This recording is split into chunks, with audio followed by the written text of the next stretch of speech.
What's up guys, it's Wian here, and today I'm going to teach you guys how to do the insanely visual Sharpie through card trick. Check that out, isn't that insane? It literally just went straight through. I have no idea how that worked. Now before we start, do make sure that you are subscribed to this channel because we are teaching insane magic tricks with airports, cards, Sharpies, whatever it is. Can't wait for you guys to don't worry, it's not real. It's not real, don't worry about it. I can't wait for you guys to see this one because this is a really good trick. And the best part is it's so easy to do and it's so practical. Like you literally have this trick on you everywhere you go. If you guys are new to magic, this is where we teach so many cool tricks that you can do. I've spent years in magic. I've grown a TikTok to millions of followers. I've grown millions of subscribers on YouTube. This is literally what I do, guys. Like, I'm here to help you. I'm here to teach you magic. So make sure you subscribe, like this video, and share it with a friend. Who knows? Whatever you got to do it. Like, I've got all day. If you're not going to do it, like, I'm just going to stand here until you do. All right, so without further ado, let me get into this video. Let me teach you how to make this trick. Yes, there's a little bit of arts and crafts, but once you're done, you're left with one card that can do insane magic. You don't need any skill. That's literally it. You can do this. Yes, you can. Dave, I know you can. Whoever's Dave totally just freaked out. All right, let's get into it. All right, I hope you are ready for some arts and crafts. This one is absolutely worth it. So first of all, the card that I'm going to use here is a double-backed card, which you can find on any magic shop. You can literally just Google double-backed cards, but you don't need that. You can use just a regular card as well. So this is a pretty nice trick. So here's how you're going to do it. So I'm going to try to protect my table here. So I've got this as well. This thing has been taken care of so well. I think I've actually used this one since I was literally a kid, since when I got into magic. All right, so what you're going to need is you're going to need a pair of scissors. All right, and be careful. Like obviously if you're a kid, don't use any of this. If you're a grown up, be extremely careful. You're going to need an X-Acto knife. You're going to need a playing card, like I said. Maybe a wooden board, and then you also just need a needle, which I have extremely overpacked inside this thing. So here's what you're going to do. So the way the trick works is we're going to have to cut out a little circle. Now you don't want to cut out a complete circle. So here's what I do. I follow this line of the angel right here. Okay, if you're on a different card design, the trick still works. Don't worry about it. I'm just assuming most people are using like a bicycle card. All right, I know what you guys are saying. That's not bicycle, that's not bicycle. These are bicycle cards. Like this is the way they look now. They've got angels riding bicycles. I don't know why. All right, cool. So what we're gonna do is we're gonna go into a circle like this. If you're a magician, you probably know like this is what bicycle cards look like, of course, but I'm talking to like anyone who doesn't do magic. Start right here. I'm gonna go into a like half circle. This has to be about the size of what a Sharpie would go through. So you're just going to put a Sharpie here to kind of get an idea. So you might want to play around a little bit on a regular card first, just so that you make sure you know what you're doing. So I'll show you the line that I cut right now, and I'm just going to go along this line as well. So I go to about right next to the handle of the bike, then I go into a circular motion, and you kind of got to press hard. Again, be extremely safe and cautious if you do this, and if you're a kid, have a grown-up assist you with this. And be extremely careful. All right, so as you can see right there, I just cut. I don't know if you can pick that up in the camera nicely, but that's the way I just cut the card. All right, so it's just this little flap that we're going to use. Okay, as you can see right there. Okay, so that's about the line I cut. So you just want it to be like roughly the size of a Sharpie. You can use something that kind of guides you, but for me this works perfect. And then if it goes in like that, it just looks like a normal card. We do that is we're going to make a little hole right around here. So I don't know if you can see that on the camera, but let's say around there. So right next to the angel. Usually I press this down on like carpets or something, but I'll just go like this.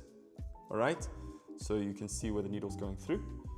All right, and we want to, what I like to do is push the needle all the way through so that it's a nice big hole.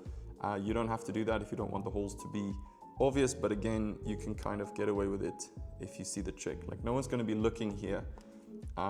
You'll see why in a second. All right, so I put the needle through there as well. So right next to the angel, we've got these two holes. Now the next holes I'm going to make are going to be on the card itself. So you could just pick like two sides here I don't want to go too far, so I'm going to go about round in the middle. Okay, so just around the middle, but in line with the 2 holes you just made. And there's a hole right there. Now what a lot of people like to do, and I'll get to that right now, but let me just show you the holes. Hopefully you can see them. There's one there, one here in the flap, one here in the flap, and then one here on the card. Now it's time for the secret ingredient. So the secret ingredient to make this trick work is an elastic thread. So this is what it looks like. It's just elastic thread. You can pick this up at a lot of different places. Magic shops do obviously hold these as well, so make sure you Google, maybe you can find it that way, or you can go to like any fabric store and they should have an elastic thread. I think this specific one I actually got from a fabric store. It looks very invisible when it's on a card, and it really helps with a lot of magic tricks. Some of the coolest magic using flaps actually use this. So I've actually used it in a lot of my viral videos as well. So what you're gonna do is you're going to take the thread. Now you could put it through the needle and then make your holes, or you could do it like I did, which is make the holes first. I don't know why you would do that, but I just prefer it that way. There was just a fly on me. All right. So what you're gonna do is you're gonna look for the side that isn't the most like clear, this fly doesn't stop annoying me. Okay, I'm gonna use the side that's not too obvious, right? So both sides here look quite okay. I'm gonna go with this side for the trick, okay?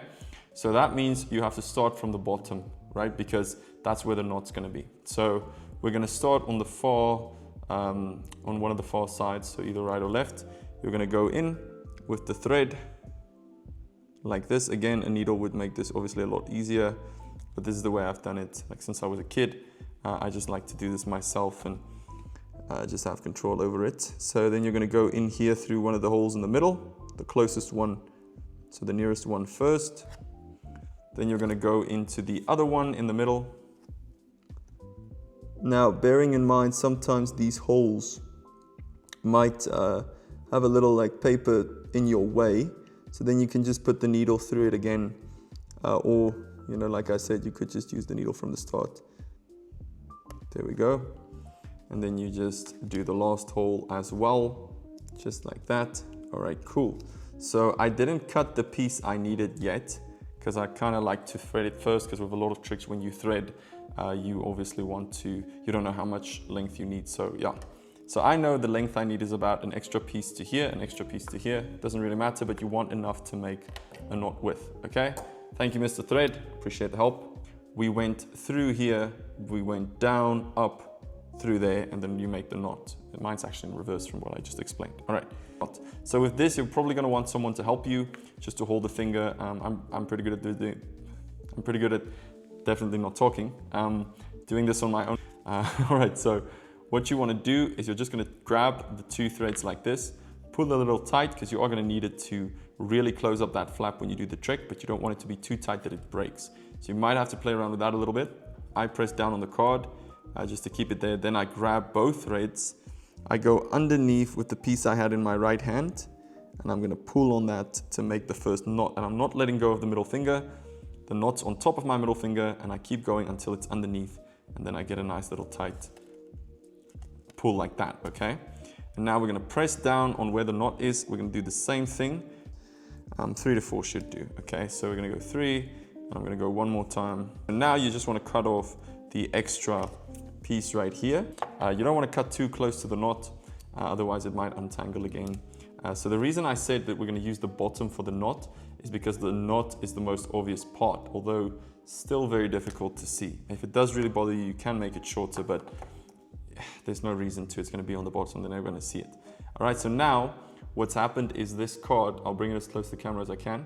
You can see the threads there, but of course, if it's just like this or on top of the deck, very difficult to see, and it's going to open that flap and close it back up.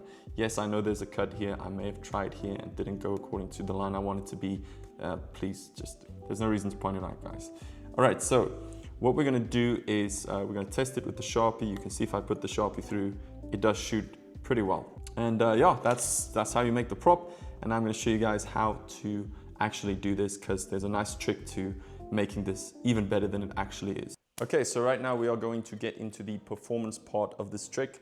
Like I said, you only need the gimmick card.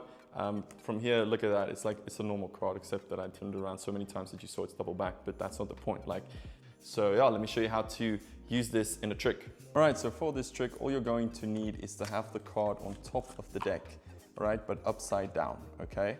This is obviously not needed, but I'm just showing you for this specific performance.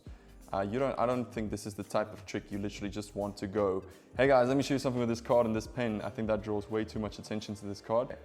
So what you can do, if this is gonna bother you while performing, which there's no reason to, but you know, people might shuffle your cards or they might have a look through when you do another trick. What you can do is a little magician secret, and this is where the experience comes in, guys. When you have a bicycle deck like this, you still have the cellophane around it. If you don't completely rip it off, you just tear open the seal, you have the cellophane around it, okay? You can actually hide this card in the cellophane like this. I mean, come on, how clever is that? So then you can do all your other tricks. You can put your cards away, you can go to the next table, or you can wait till someone asks you to do another trick. And now when you take the cards out, right, all you do is obviously tilt it away from everyone, or just turn the deck over. You just grab that card right here, because the cellophane only goes to here. You can just grab all the cards out with that card, okay? So like that. Super, super easy, and now the card is ready and set for action. And now to do your actual trick, what you're going to do is you're going to have them choose a card. So you ask someone to pick any card they want, they choose a card, and then you're going to ask them to write their name on the front so that we know it's the same card at the start as it is at the end. That's very important, otherwise they think you just switch cards, but in this case you're going to have their signature on the card. So I'll be my own spectator here. We're going to take the card and we're going to write a name. All right, John Cena. So John Cena signs the card and anything. Yeah, I know John Cena already signed it here. I know, guys, please, always with the jokes. All right, so what's going to happen is after he signed the card, I just get a little break underneath this card. So what a break is I'm just going to push the card off a little bit and have my pinky, like the flesh of my pinky, just hold a little break. I don't know if you can see that, just like that. So, okay, but you're doing it with your thumb, just like that, just getting a little break. It's very simple. I don't know why I overcomplicated that. All right, so then you're going to take John Cena's card like this. And now you're going to turn the card over. And you're going to say, all right, watch this. I'm going to take the pen and I'm just going to heat it up. That's the presentation I like. And then it's going to melt straight through the card like this. Straight through. Okay, I'm kind of showing you guys from an exposed angle, but like this. And now they're gonna like, whoa, what the heck? And then here's the best part. You can show them it's still their card and they can check it out. So the way I just did that, because what I've done, the gimmick's over here, their card's over here. So as long as I've got a break, I can put the gimmick on top, turn both cards over, give them their card, and because it's double backed, they won't see a different card. If you use the different card, I'll show you how you can handle that. So let's say this was your gimmick card. You made the hole in this card because you don't have a double back card. That's no problem at all. All you do is you do the same trick, but when they're signing the card, you just secretly turn over the top card, okay? And you never show them the top. Now you put the card here on the bottom, so basically on top of this card, but you don't want them to see. You're still doing a double lift, like you're turning over both cards, but they think it's just one. And now you've got your gimmick here, which doesn't have a double back. In this case, you're gonna do the pen move, you're gonna bring this card back, you're gonna do a double lift again. Now you can also just pick up two cards, you don't have to break the whole time. You pick them both up, but now you can't pull it away because they're gonna see this. That's the whole reason for the double back. But what you can do is if you do the double lift to show the card, you can just do that. There you go, guys. I hope you truly use the strength that this trick has, because it's a card. You literally just carry it around as a card. As long as you've got a pack of cards on you, you can even have it in the deck and it's always ready to go. So many tricks already use like a Sharpie and a pack of cards, and I think this perfectly fits into that. Or, you know, it even looks good just on a cool video. It is visual. It does look like a camera trick. So guys, be sure you are subscribed, because I am going to be posting a lot more magic videos, but it is completely depending on how many views and how good this channel does. Like, there's no reason for me to post if Steve and Carol are going to watch these videos. Like, that's two people. Like, I love you guys, but you know, there's no point. So I really appreciate if you guys do subscribe. Every view does matter to me. Every comment does matter to me. I try to get to every single one. Yeah, let's try to get to 7 million. Let's try to get to the diamond play button. I will be posting magic until the videos do worse. Then I'm gonna have to stop. No, I'm kidding. We're gonna push through and we're gonna put out as much as we can. I'm excited for you guys to see what this channel has. And yeah, thanks for watching the video. Be sure to subscribe. I've said that 7,000 times now. I'm sorry, but just do it. And I'll see you guys in the next video.